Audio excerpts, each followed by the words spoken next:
Tandanya petunjuk pertama Allah mencintai kita untuk berubah sebelum kita kembali kepada Allah. Allah itu punya sifat sayang luar biasa.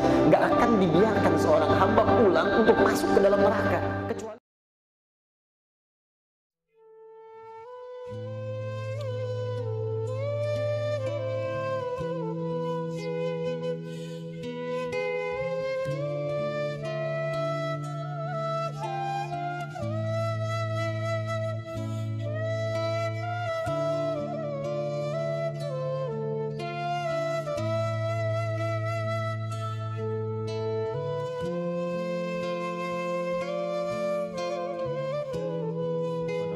Assalamualaikum warahmatullahi wabarakatuh. Alhamdulillahilladzi allafa baina qulubina fa asbahna bi ni'matihi ikhwana. Wassalatu wassalamu ala rasulillahilladzi amarna rabbuna bil iqtida'i bi sunnatihi faqala qul in kuntum tuhibbuna allaha fattabi'uni yuhibbukumullah wa yaghfir lakum dhunubakum. Allahumma salli wa sallim wa barik ala rasulika al-karim nabiyyika al-amin sayyidina Muhammadin wa ala alihi wa sahbihi minal muhajirin wal ansar alladhina yu'thiruna ala anfusihim walau kana bihim khasasah wa ala jami' ummati Muhammadin sallallahu alaihi wasallam ila yaumiddin.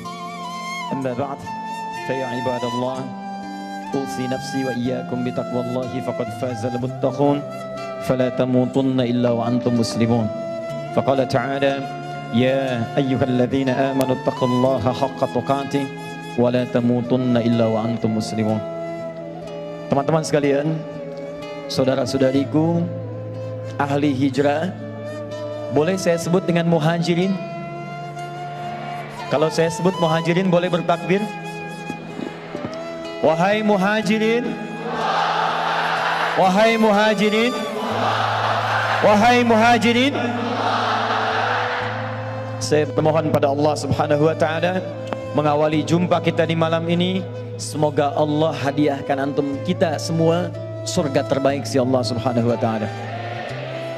Dan itu tidak cukup dengan amin, kita harus pelajari dulu malam hari ini bagaimana menggapai itu semua. Teman-teman, saya diberikan waktu yang cukup singkat malam hari ini. Kita akan bagi dulu pada beberapa bagian poin-poin penting pembahasan sehingga kita bisa paham kenapa kita malam ini berada di sini. Saya tidak menginginkan satupun di antara Anda hanya datang, duduk, gembira, senyum, tertawa, lantas pulang. Kalau kedatangan Anda berkumpul di tempat ini hanya sekedar melampiaskan kegembiraan, bertemu, bertatap, kemudian tertawa dan gembira, maka ketahuilah orang-orang yang bisa berkumpul seperti itu bukan sekedar orang beriman, apalagi orang-orang yang disebut oleh Al-Quran dengan sifat hijrah. Bahkan yang tak beriman pun itu bisa mewujudkan pertemuan seperti ini. Mesti ada perbedaan ketika Anda masuk di pintu yang itu ataupun yang manapun Anda masuki dengan saat Anda keluar dari ruangan ini. Karena Nabi telah menjamin lewat hadisnya yang sangat populer, disebutkan di Ibnu Majah nomor hadis 233, riwayat sahabat Abu Darda, seorang yang sangat luar biasa, meriwayatkan satu hadis yang jika kita praktekkan poinnya di hari ini, maka Anda akan mendapatkan bagian yang telah Nabi jamin. Perhatikan kalimat Nabinya, haddatsana qala Rasulullah sallallahu alaihi wasallam, man salaka tariqan yaltamisu fihi ilma sahhalallahu lahu tariqan ilal jannah. Wa innal malaikata la tad'u ajnihataha ridan li talibil ilmi. Wa innal ulama'a warathatul anbiya. Wa innal anbiya'a lam yurithu dinaran wala dirhama walakinnahum warathul ilma. Fahadhu fa'akhidhuhu bihadhin wafir. Siapapun di antara Anda, kata Nabi, man harfun ismun mausulun yadullu ala kullil faradiyati, huruf yang menunjukkan pada satu sosok secara personal, mau subjek mau objek, mau Anda laki-laki atau perempuan, besar, kecil, tua, muda, tak peduli kaya, cukup, apapun profesinya.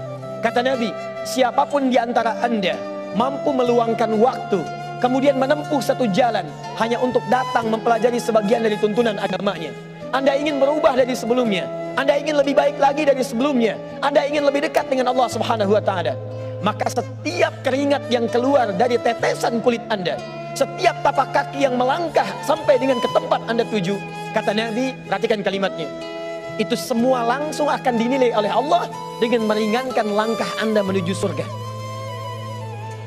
Wa innal malaikata, dan jika para penuntut ilmu mengetahui, sejak Anda keluar dari tempat Anda tinggal, itu malaikat sudah membentangkan sayapnya mengiringi Anda sampai Anda pulang, ridwan li talibil ilmi, untuk memberikan ridha bagi para penuntut ilmu.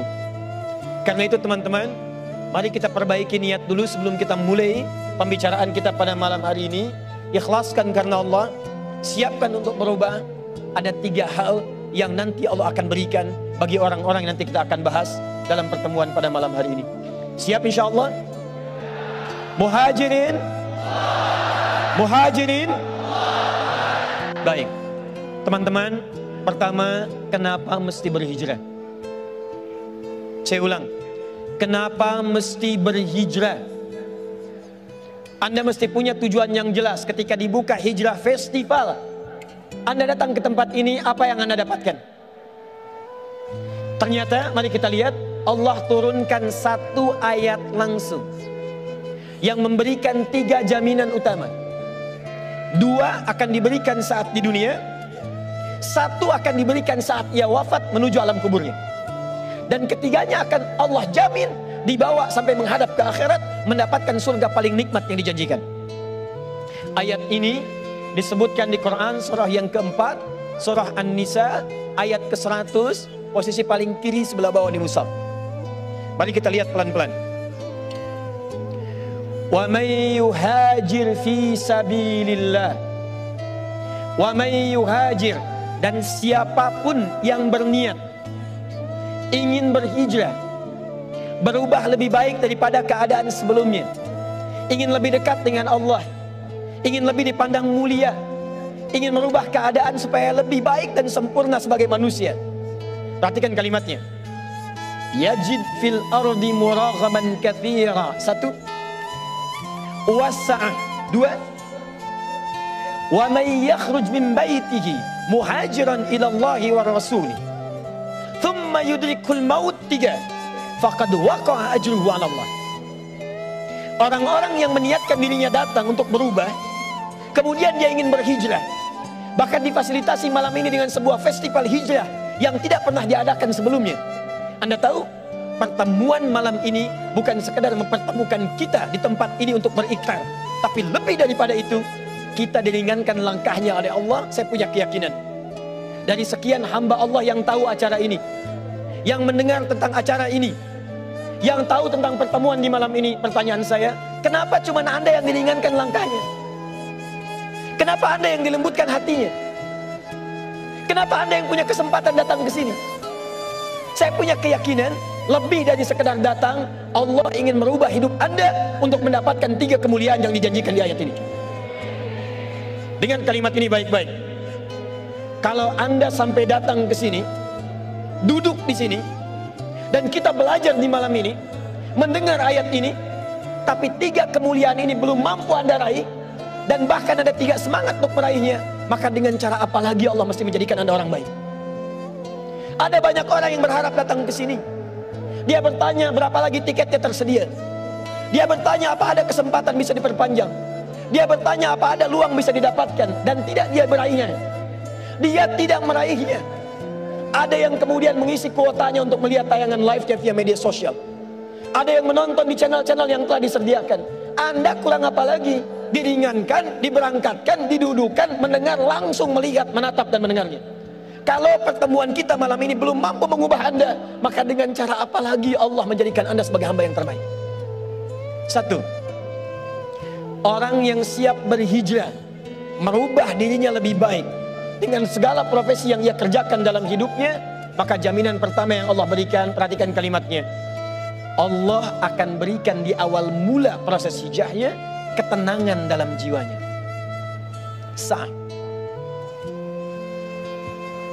Ini tulisan kelihatan nggak saya tulis di sini? Maaf, belakang ini kelihatan? Tidak, jelas tidak, belum saya tulis, bagaimana bisa kelihatan?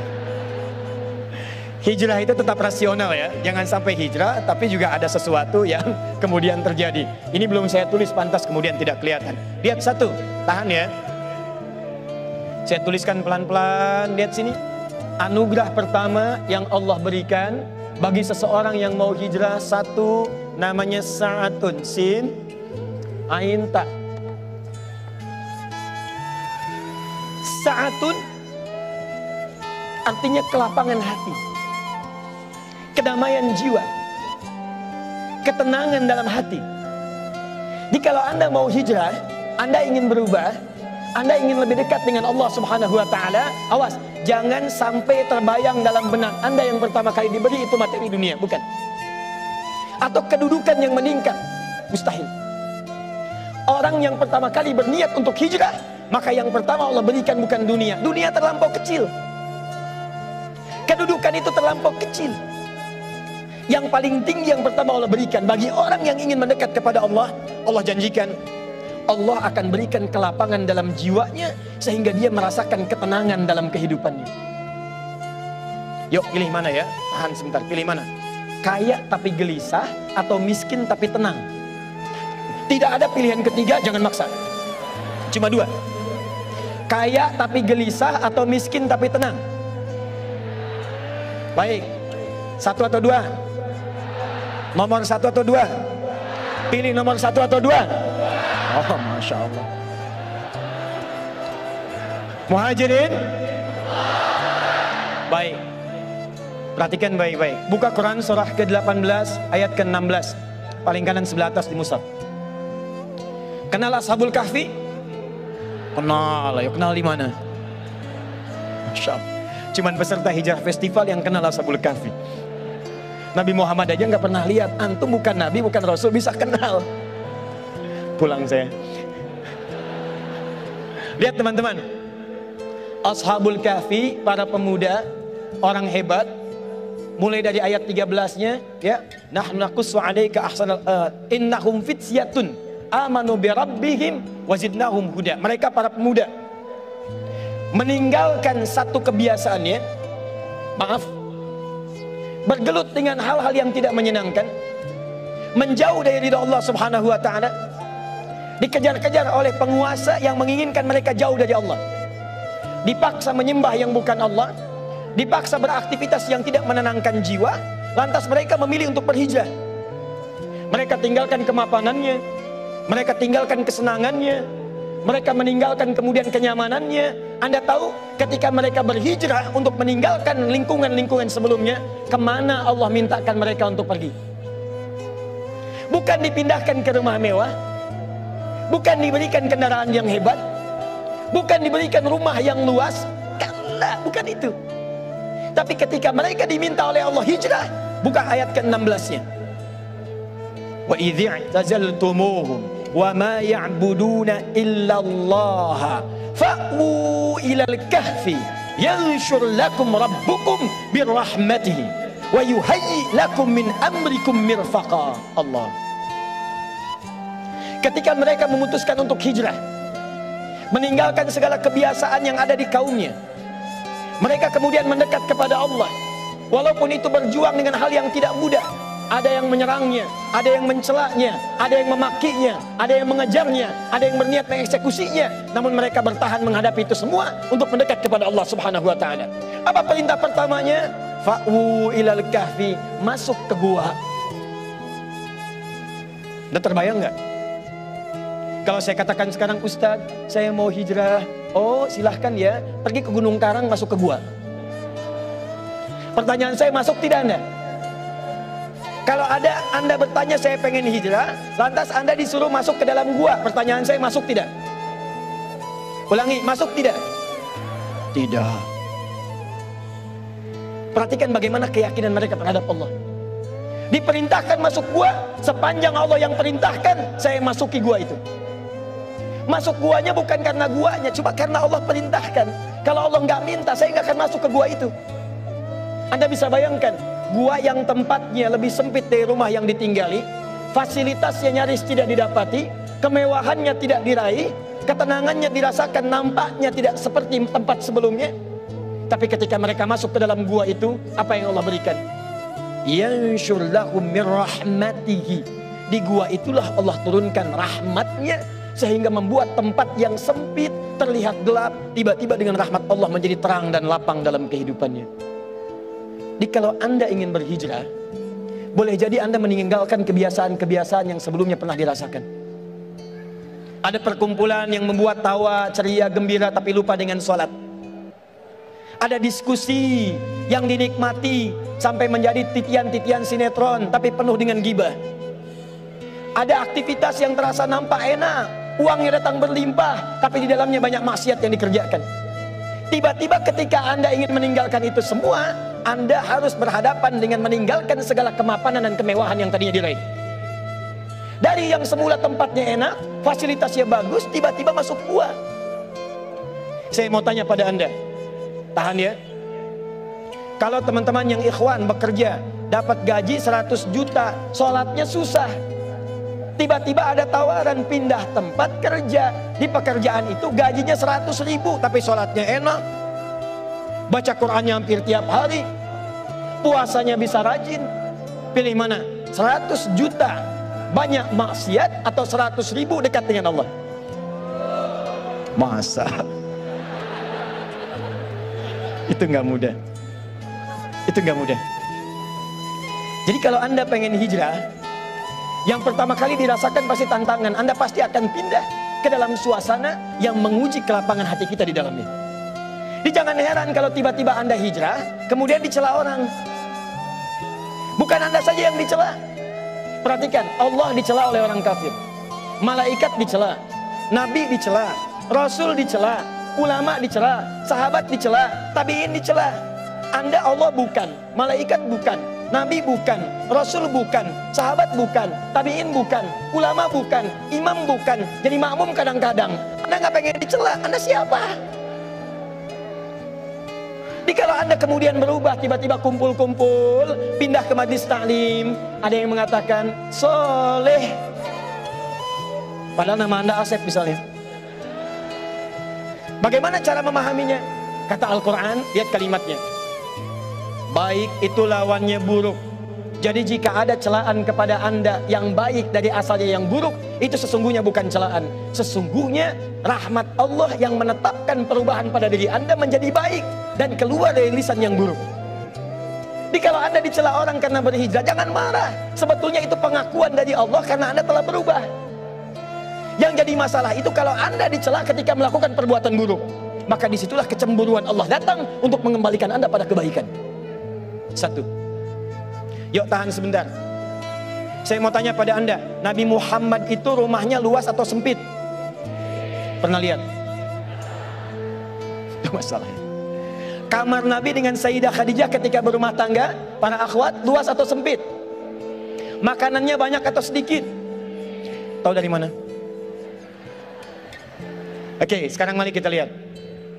Buka hadis riwayat Al-Bukhari, nomor hadis 2008 sampai 2010, paling kanan sebelah bawah di kitabnya. Riwayatnya dari Sayyidah Aisyah. Secara singkat, beliau kemudian menyaksikan Nabi tahajud. Ketika Sayyidah Aisyah bergeser tangannya itu menyentuh kaki Nabi. Ada seorang suami sholat di kamarnya, istrinya berbaring di sampingnya. Ketika istrinya bergeser, menggeserkan tangannya, tangannya terkena kaki suaminya. Pertanyaan saya, kalau ada seorang istri tidur di satu tempat, kemudian tangannya bergeser, terkena kaki suami yang sedang sholat, tidurnya di kasur atau di lantai? Pasti di bawah. Kalau ada suami sedang sholat, istrinya tidur bergerak, kena kaki suaminya, ruangannya sempit atau luas? Nabi saja ketika hijrah pindah ke Madinah, Allah tidak memberikan kepada beliau pertama kali datang dengan kelebihan harta yang melimpah. Allah tidak memberikan kemewahan dunia kepada beliau. Tapi yang paling menarik seperti Ashabul Kahfi, sempit di dalam gua tapi lapang dalam dirinya. Nabi datang ke tempat yang luar biasa terbatas, tempat tinggalnya terbatas, ruangannya sempit, tapi ketika hatinya dekat dengan Allah, kesempitan itu menjadi kelapangan dalam dirinya. Nanti kalau akhwat dan ikhwan serius hijrahnya, Anda akan mendapatkan ketenangan yang tidak pernah Anda rasakan sebelumnya.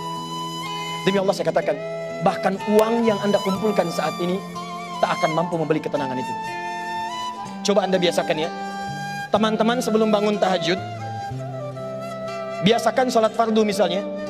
Dari yang tadinya sebelum hijrah, belum tahajud, biasa sholat fardu, itu awal-awal ketinggalan sholat fardu berjamaah biasa-biasa. Nanti setelah Anda hijrah, ketinggalan tahajud, Anda bisa gelisah. Yang semula terlambat sholat subuh biasa-biasa, sekarang setelah hijrah terlambat sholat tahajud, Anda bisa gelisah. Sekarang subuh jam berapa? 4 lewat 10, 7, 8, Masya Allah. Muhajirin berbeda pendapat tentang waktu sholat subuh. Ini artinya datangnya dari tempat yang berbeda-beda. Lihat sini. Ada orang subuh adzan 4 lewat 7. Orang ini bangun jam 7 lewat 4. Terlambat dia sholat, biasa-biasa. Nanti setelah dia hijrah akan terjadi perubahan. Dia biasa tahajud, bangunnya jam 3, sholat dia pelan-pelan. Yang terjadi apa? Satu ketika dia bangun jam 4, masih 7 menit ke arah subuh, tiba-tiba dia bangun. Saat dia bangun dia katakan, ya Allah terlambat saya. Padahal subuh belum tiba. Kalau Anda nanti biasa puasa, tiba-tiba saat Anda bangun masuk adzan subuh, padahal puasa sunnah, Anda katakan, ya Allah saya nggak puasa hari ini. Seakan-akan Anda kehilangan sesuatu yang tidak bisa Anda beli sebelumnya. Kalau Anda kehilangan satu taklim, padahal biasanya senang kumpul-kumpul dulunya, sekarang kehilangan satu taklim, Anda akan katakan, ya Allah kenapa saya nggak ikut taklim yang ini. Ketika Anda mendapatkan kenikmatan hijrah, maka yang tergambar dalam benak Anda yang pertama, akan ada kelapangan dalam diri.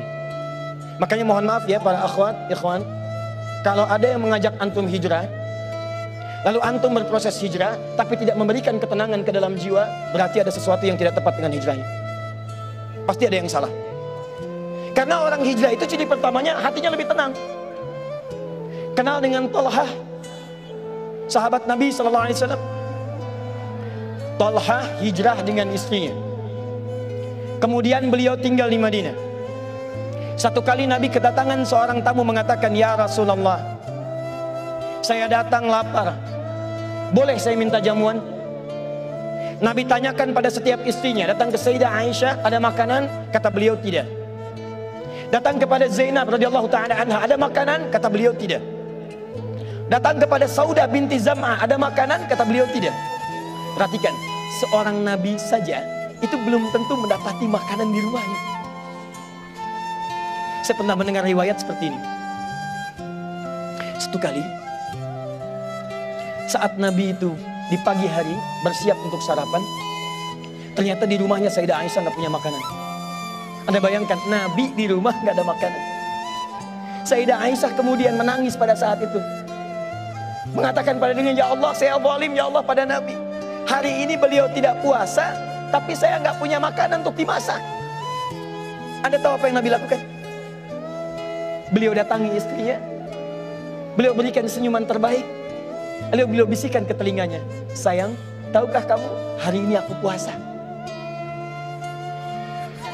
Satu kali terjadi, Nabi SAW di hari puasa, riwayat sahih. Di hari puasa Sayyidah Aisyah lupa beliau masak. Lalu beliau katakan pada dirinya, ya Allah saya zalim hari ini, Nabi puasa kok bisa saya masak? Apa yang Nabi lakukan? Beliau datangi istrinya, beliau berikan senyum terindah, beliau katakan pada istrinya, sayang, hari ini aku tidak puasa. Anda bisa bayangkan bagaimana rumah tangga seseorang yang bahkan tidak ada makanan, itu masih keluar kalimat-kalimat indah di lisannya. Kalau hatinya tidak lapang, mustahil mendapatkan semua.